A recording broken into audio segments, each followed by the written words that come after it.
हरी बोल हरी बोल हरी बोल। मित्रों, आप सब पवित्र सखा दोस्त मस्त दीपक बिंदास दीपक श्री हरि का दास दीपक एक बार फिर आप सबके समक्ष हाजिर है अपने इस YouTube चैनल श्री हरि का दास दीपक पर। और आज मन के भावों में होगी गौ माता की। जी हाँ, हमारी तुम्हारी पूरे ब्रह्मांड की मतलब श्री कृष्ण, जो कि हमारे इस ब्रह्मांड के एक ही मालिक है, वो है हमारे प्यारे दुलारे माखन चोर नंद किशोर श्री कृष्ण की प्यारी उनकी इष्ट, जो कि श्री कृष्ण की इष्ट है तो हम सभी प्राणियों की, सभी साधु संत महात्मा हम इंसानों की इष्ट है गौ माता। जी हाँ, अनंत कोटि ब्रह्मांड नायक श्री कृष्ण की जो इष्ट है वो हमारी भी इष्ट है।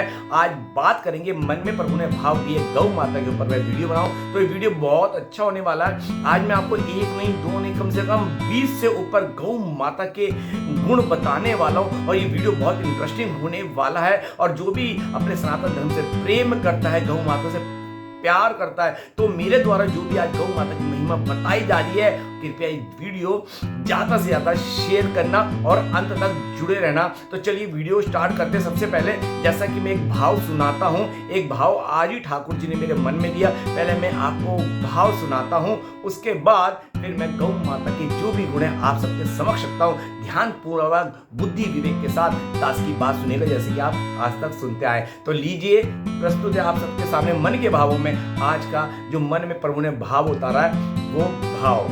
जिसपे ब्रज का रंग चढ़ जाता है उसकी रोज ही होली होती है।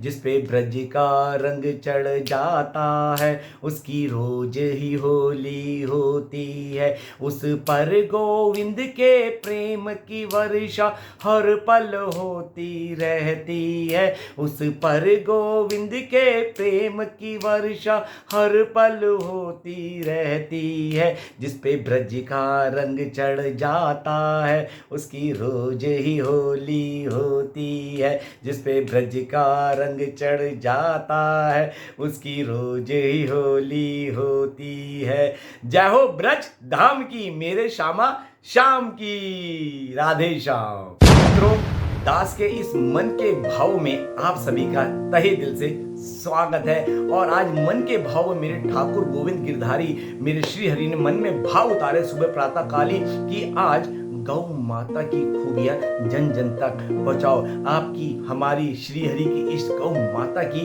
खूबियां आज आपके समक्ष श्री हरि कृपा से मैं रखने की कोशिश कर रहा हूं। ये वीडियो बहुत ही इंटरेस्टिंग होने वाला है, तो अंत तक सुनिएगा, जरूर जुड़े रहिएगा इस वीडियो के अंत तक दास दीपक के साथ। तो मित्रों, आपकी हमारी इष्ट श्री कृष्ण की इष्ट गौ माता क्यों गौ माता है? सबसे पहले श्री कृष्ण ने भगवत गीता में कहा है कि गाय में मैं कामधेनु हूं। श्री कृष्ण ने पहले अपने आप को क्लियर कर दिया कि गाय में मैं कामधेनु हूं। और वहीं जो मुस्लिम जो संप्रदाय के लोग हैं उनके मोहम्मद साहब ने कहा था कि गाय के दूध में शिफा है, मतलब अमृत है। ये बात उनके मोहम्मद साहब ने कहा था, ठीक है। और जो क्रिश्चियन है उनके इष्ट जो हैं जीसस, उन्होंने एक बात अच्छी बात कही थी कि एक गाय को मारना मतलब एक इंसान का कत्ल करने के समान।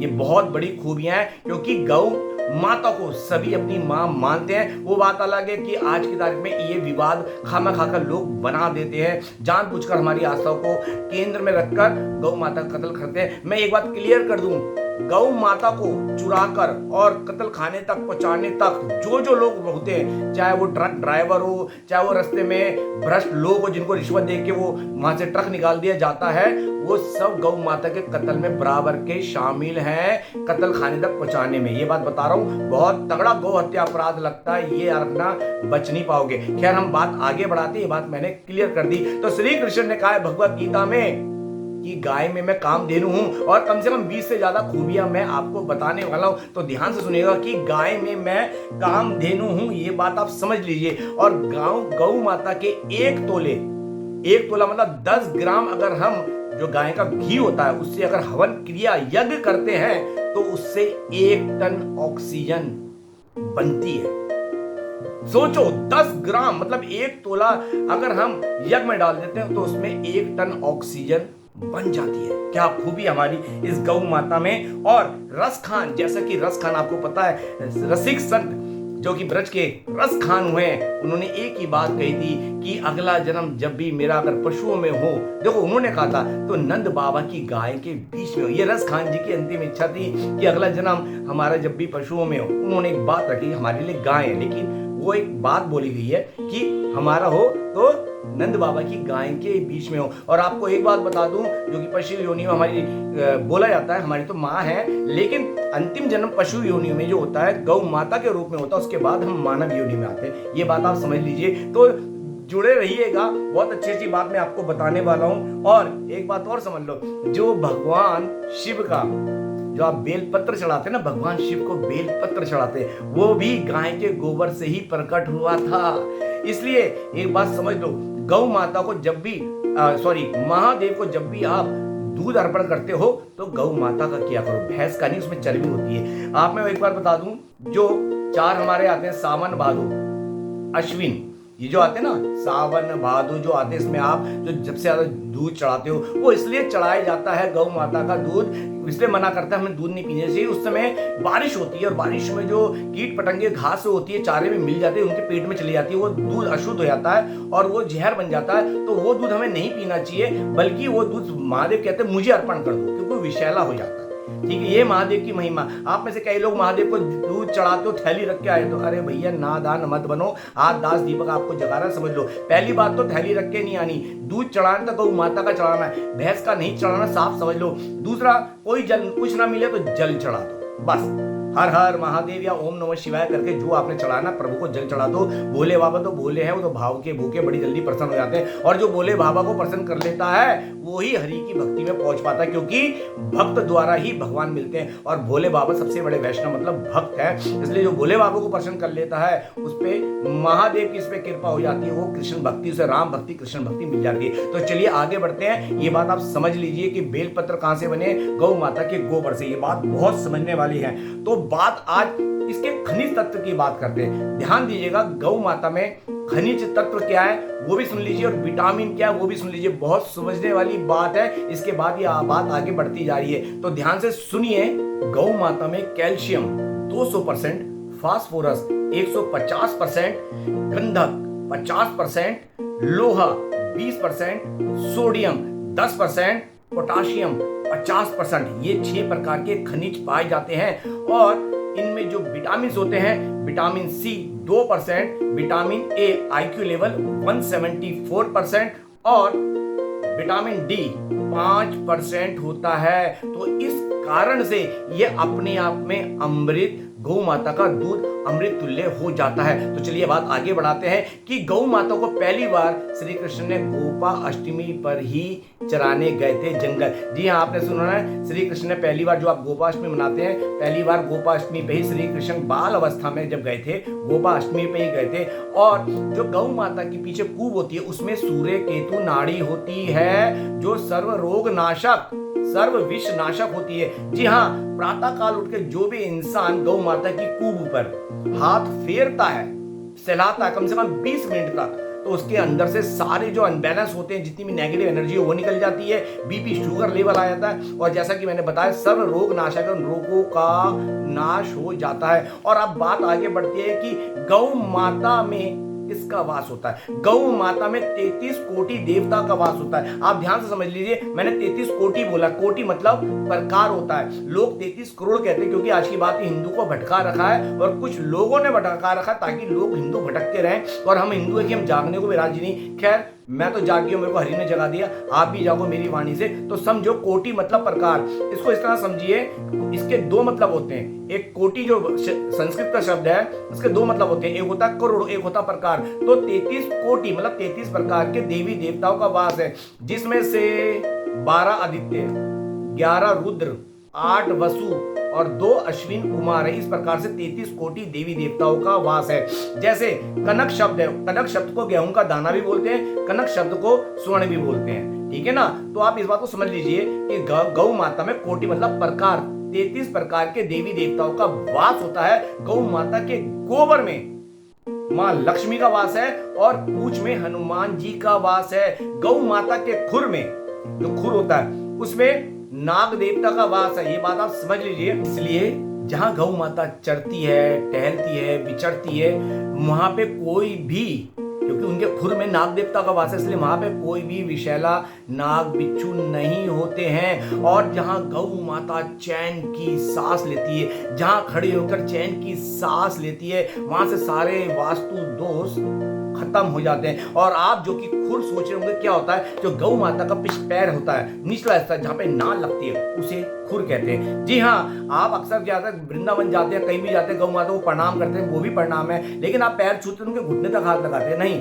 चाहे वो बड़े बुजुर्ग हो घर के या गौ माता हो, घुटने को छूने से कोई आशीर्वाद नहीं मिलता। अगर गौ माता के पैर ही छूने तो निचला हिस्सा जो काला हिस्सा होता है उनका खुर होता है, उसे खुर कहते हैं, उसे छुए करो, वहां छू के सर माथे पे लगाया करो, तो आपको आशीर्वाद प्राप्त होगा प्रणाम करने से। और दूसरी बात, गौ माता चलता फिरता मंदिर है। जो देवी देवताओं के मंदिर नहीं जा सकते, उनमें 33 कोटि, ऐसा कि बता चुका हूं, देवी देवताओं का वास है, तो गौ माता को प्रणाम करने से, उनके दर्शन करने से आपको सारे देवी देवताओं के दर्शन हो जाते हैं। गौ माता के गले में जो घंटी है, अगर आप वो बजाते हो तो गौ माता की आरती कहलाती है, ये बात आप समझ लीजिए। और गौ माता की एक आंख में सूर्य देव और एक में चंद्रदेव विराजमान है। गौ माता की पूजा करने वाले की गौ माता सारी दुख संकट विपदाएं हर लेती है। गौ माता की जो 4 पैर होते हैं, जो भी इंसान उनके चारों पैरों के बीच में से निकलता है, वो भय मुक्त हो जाता है।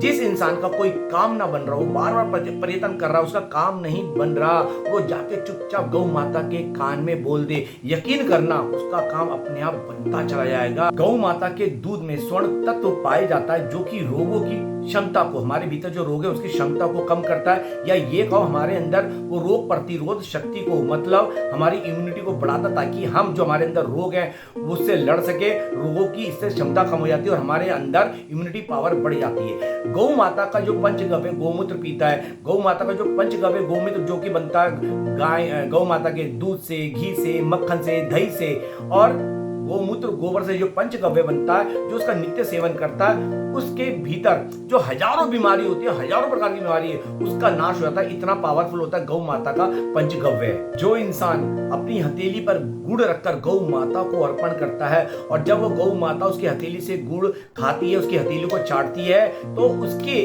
जो भाग्य की रेखा सोई होती है वो एक्टिव हो जाती है, जाग जाती है। जी हाँ, मैं कई बार बता भी चुका हूं, जब भी आप गुड़ खिलाओ, यूं गौ माता के मुंह में मत डालो, बल्कि हथेली पे रखो। गौ माता वो जब गुड़ आपकी हथेली से लेगी, खाएगी, हथेली चाटेगी, तो आपकी बंद किस्मत के ताले खुल जाएंगे, आपकी भाग्य जागृत हो जाएगा। गौ माता के गर्भ से महान धर्म रक्षक गोकर्ण जी का जन्म हुआ था। जैसा कि आपने भागवत में सुना होगा, गोकर्ण जी का जन्म गौ माता के गर्भ से ही हुआ था। और देवी देवता भी इस धरा पर गौ माता की सेवा के लिए अवतार लेते रहते हैं। जब गौ माता बछड़े को जन्म देती है, उस समय का जो पहला दूध होता है, जी हाँ, बछड़े को जन्म देते ही जो गौ माता का पहला दूध होता है, किसी बांझ स्त्री को पिला दिया जाए तो उसका बांझपन भी खत्म हो जाता है। तो और बात करेंगे अब गौमूत्र की। जी हाँ, बात करेंगे गोमूत्र की, जिसका मैं नित्य सेवन करता हूं, रात को सोते समय और सुबह उठने के पश्चात। जी हाँ, जो 1 तोला गौमूत्र को 7 पट वाले कपड़े में रोज छानकर पीता है, उसके भीतर से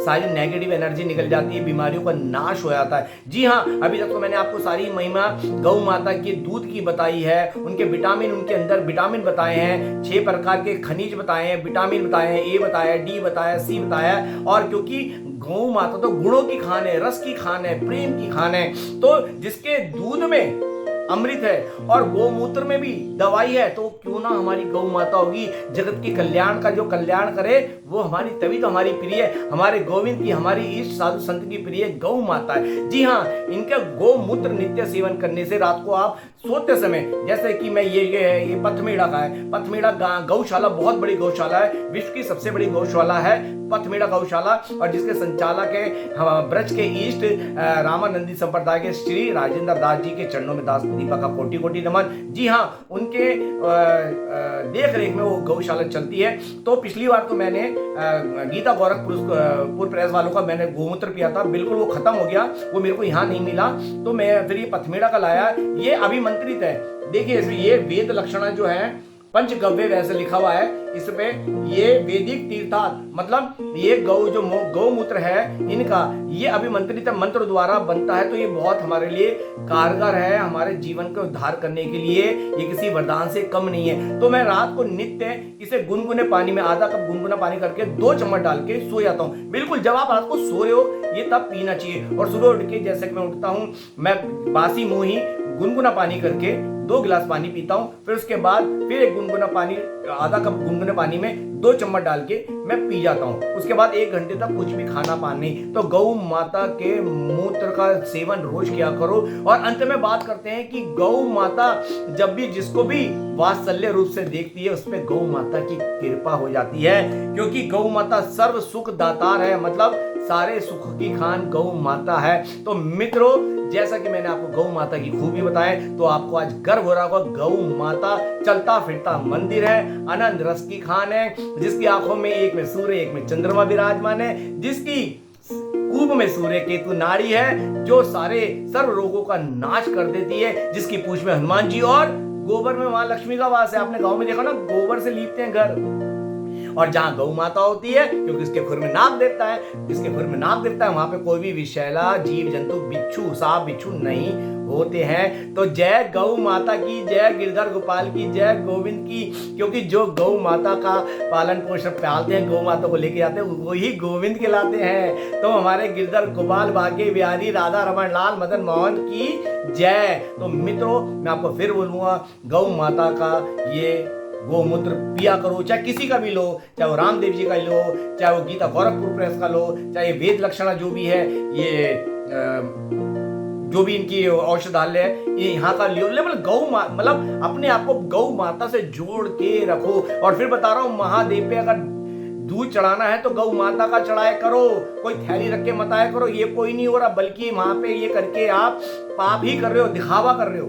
दिखावा, भक्ति दिखावे से नहीं, प्रेम से चलती है, भाव से चलती है। और महादेव की कई बार पूछते परिक्रमा, महादेव का जहां जल गिरता है ना उसे पार नहीं करना, इसलिए महादेव की आधी परिक्रमा होती है। आपने परिक्रमा लगाई, वहीं से वापस हो जाओ, जल को फलांगना नहीं है। इसलिए गौ माता से खुद के जोड़ के रखो।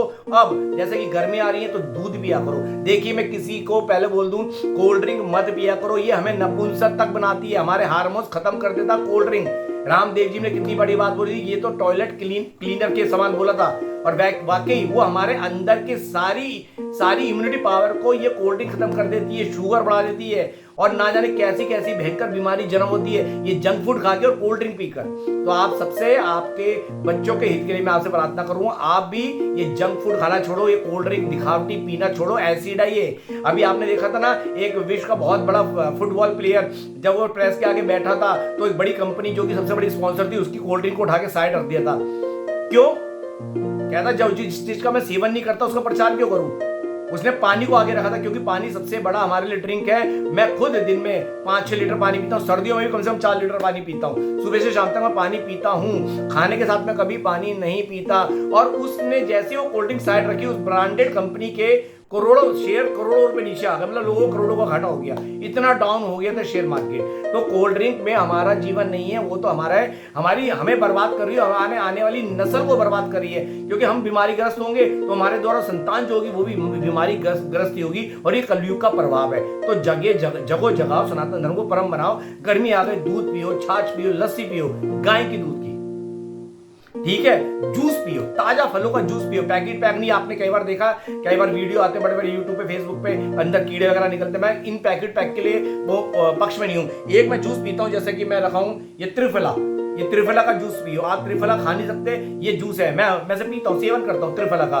तो आप ऐसी चीज पियो जिससे आपकी इम्यूनिटी बढ़ेगी, आप स्वस्थ रहेंगे। क्योंकि हमारे अंदर ही गंद खाने से, जंक फूड खाने से रोग बढ़ते गए, हमारी रोग प्रतिरोध क्षमता कम होती गई। तबकि हमारे अंदर गोमूत्र से, गाय के दूध से, गोमूत्र पीने से रोग प्रतिरोधक क्षमता बढ़ती है, और इससे हमारे अंदर बीमारियों का नाश होता है। मैं रोज नित्य दिन में कम से कम 10 से 15 तुलसा दल भी अंदर डाल लेता हूं। और तुलसा जी चबाई नहीं जाती, उसमें पारा होता है, दांत खराब हो जाते हैं। तुलसा जी सटकी जाती है, ठीक है। तुलसा माँ को जब भी आप तुलसा जी लो ना, पहले तुलसा माँ को प्रणाम करो और बोलो, हे माँ मुझे कृपा करके श्री हरि के लिए तुलसा दल प्रदान करे, आपकी कृपा होगी। और नारायण नारायण कहकर तुलसा दल उतारा करो, तोड़ा नहीं जाता, उतारा, और नखून से नहीं तोड़ना, उन्हें तकलीफ होगी, प्यार से उतारो। नारायण, मैं तो बोलता हूँ नारायण नारायण नारायण नारायण नारायण श्री हरि नारायण तुलसापति नारायण। जब मैं शाम को ज्योत भी जलाता हूँ ना तुलसा जी में, तो यही भाव गाता हूँ, श्री हरि नारायण तुलसापति नारायण, तो तुलसा माँ प्रसन्न होती है। तो मेरे मित्रों, दास के साथ अच्छे अच्छे वीडियो जुड़े रहने के लिए, जो भी आज पहली बार सुन रहा है, सबसे पहली बात, अभी से जुड़ना चाहो तो जुड़ जाना, क्योंकि दास आपको अपने से नहीं जोड़ रहा, मेरे द्वारा प्रभु से जोड़ रहा हूं। तो दास से अभी जुड़ जाओ, रेड वाला सब्सक्राइब करके बेल आइकन ऑल वीडियो का दबा देना। और जो पहली बार सुन रहा है, हमेशा सुनता है, शेयर जरूर करना। बहुत अच्छी जानकारी मैंने आपको गौ माता के बारे में दी है। अपने सनातन धर्म से प्यार करो, अपने इष्ट की इष्ट, हमारे इष्ट कौन है? श्री हरि, हमारे रामकृष्ण इष्ट है, और इनकी इष्ट कौन है? गौ माता। गौ माता को प्यार करो, प्रणाम करो, चारा खिलाओ तो हथेली पे रख के खिलाओ, ताकि वो हथेली चाटे और तुम्हारी बंद किस्मत, भाग्य की रेखा जो बंद पड़ी है वो खुल जाए। इसलिए गौ माता की सदा इज्जत किया करो। गौ माता का नाश हो रहा है, जहां जहां गौ माता का कत्ल हो रहा है, नाश हो रहा है, परले वहीं पे आ रही है। ये जो दूसरे देशों में आज लड़ाई चल रही है ना, रूस में, दूसरे में, ये कुछ नहीं है, ये कलयुग का प्रभाव है। जहां बेजुबानों को काटा जा रहा है, जहां पाप बढ़ गए, ये युद्ध इसलिए हो रहा है। वहां पाप हद से ज्यादा बढ़ चुके हैं, वहां इंसान मरते हुए दिख रहे हैं, लेकिन सब पापी है, मांस भक्षण करने वाले।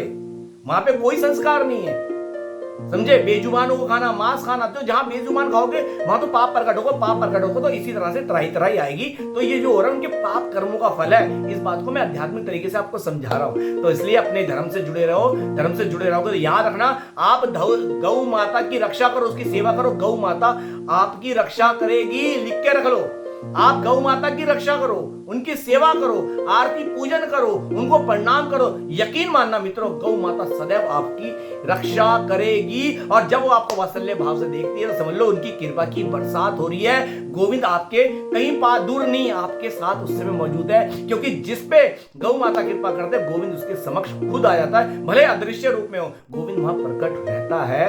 ये बात आप समझ लेना। और ब्रज में तो हर तरफ गोविंद ही गोविंद है। तो मित्रों, ऐसे अच्छे वीडियो के लिए दास से जुड़े रहिएगा। ये वीडियो कैसा लगा मुझे कमेंट्स बॉक्स में बताइएगा। अपनी बात को यहीं विराम देता हूं, मिलते हैं अगले वीडियो में। मेरे पास एक कमेंट्स आया था, प्रभु जी जो सागर मंथन हुआ था उसमें 14 रत्न निकले थे, कितने लिखते, उसके ऊपर भी बताइएगा वीडियो। तो बहुत शीघ्र उस सागर मंथन के ऊपर भी मैं वीडियो आप सबके समक्ष रखूंगा। तो चलिए मिलते हैं अगले वीडियो में, तब तक के लिए जय जय श्री राधे। राधे राधे ब्रज वास करा दे, राधे श्याम सीताराम।